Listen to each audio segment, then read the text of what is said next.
Olá, eu me chamo Rafaela. Hoje eu vou falar um pouco sobre o diretor de comunicação de risco do projeto EPIRID, da Sala de Situação de Saúde da Universidade de Brasília. As atividades da comunicação de risco, elas se iniciam a partir de um cenário de emergência de saúde pública, onde a gente já tem diretrizes bem definidas, objetivos bem definidos e grupos bem definidos, para que possa ser minimizado ou controlado o cenário de emergência. Geralmente, essas diretrizes, objetivos, etc., estão dentro de um plano de contingência.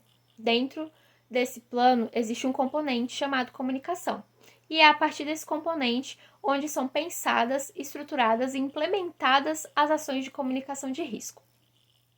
Diante do cenário da Covid-19, diante desse cenário pandêmico, a comunicação de risco ela se faz extremamente importante, visto que a confiabilidade das informações é necessária para a tomada de decisão, além de garantir uma comunicação eficaz para as comunidades envolvidas, garantindo assim uma mudança de hábito e dentre diversas outras necessidades que o cenário traz.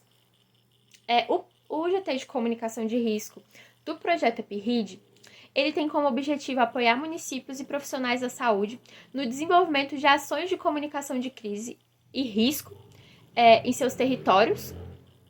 E uma das frentes é a revisão e orientação de planos de comunicação e também dos componentes de comunicação dentro dos planos de contingência. Nesse sentido, a primeira etapa do trabalho dentro do projeto foi o levantamento, a busca na literatura de documentos e artigos que abordassem sobre comunicação de crise e risco. Foram selecionados mais de 100 artigos de 20 de escritores em ciências da saúde em diferentes bases de dados. A equipe é formada por 9 pessoas e se organizou em discussões semanais, focadas principalmente na diferenciação entre comunicação de risco e comunicação de crise. Fundamentada nas experiências encontradas e nos documentos encontrados. E a ferramenta Zotero foi uma ferramenta importante para criar esse repositório de dados, desses 100 artigos que foram compilados. O time criou um checklist para analisar planos de comunicação de crise que seriam enviados pelos municípios. Esse documento ele foi validado com base nos planos já criados e disponibilizados nos sites das secretarias. Essa primeira versão desse checklist com essa primeira versão foi possível explorar pontos fracos e fortes constantemente encontrados nos planos de comunicação e também perceber a necessidade de inclusão de novas seções no checklist. Essa fase foi necessária para refinar cada tópico de avaliação que está dentro desse checklist. As questões do checklist, elas poderiam ser respondidas com sim, não e não se aplica. E além disso, dentro desse documento havia um espaço ali onde quem estava avaliando, o responsável técnico por aquele plano e que estava em contato com o município, pudesse colocar recomendações e críticas construtivas. No entanto, durante esse processo, a gente percebeu que os municípios não tinham planos de comunicação, de risco ou de crise.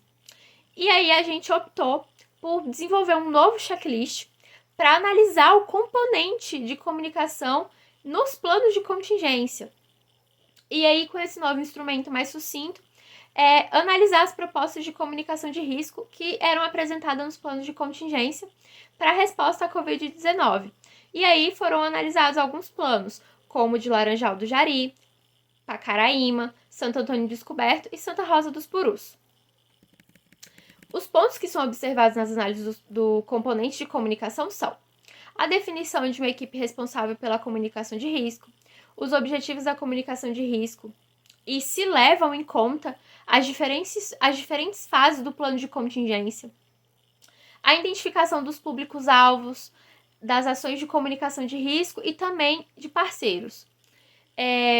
A definição de métodos e estratégias para reconhecer a percepção de risco e o conhecimento da população a fim de direcionar melhor as ações de engajamento comunitário.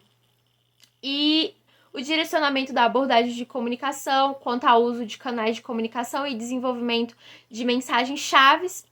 Também foram analisados se há orientação para o monitoramento de rumores e combate à desinformação, que são pontos importantes no contexto, né, de infodemia. E, por fim, também foi visto se há orientação sobre a avaliação das ações de comunicação de risco. Com a reconfiguração da proposta de avaliação do componente de comunicação, a nossa equipe passou, né, a equipe de comunicação de risco, começou a trabalhar diretamente com a equipe de plano de contingência, formando assim uma equipe só, onde são analisados os pontos, né, os componentes do plano de contingência, e ali a gente tem uma parte do checklist específica para analisar o componente de comunicação dentro do plano de contingência. E aí a gente consegue trazer uma perspectiva mais abrangente e de diálogo, né, com os outros itens do plano e de diálogo melhor com os municípios.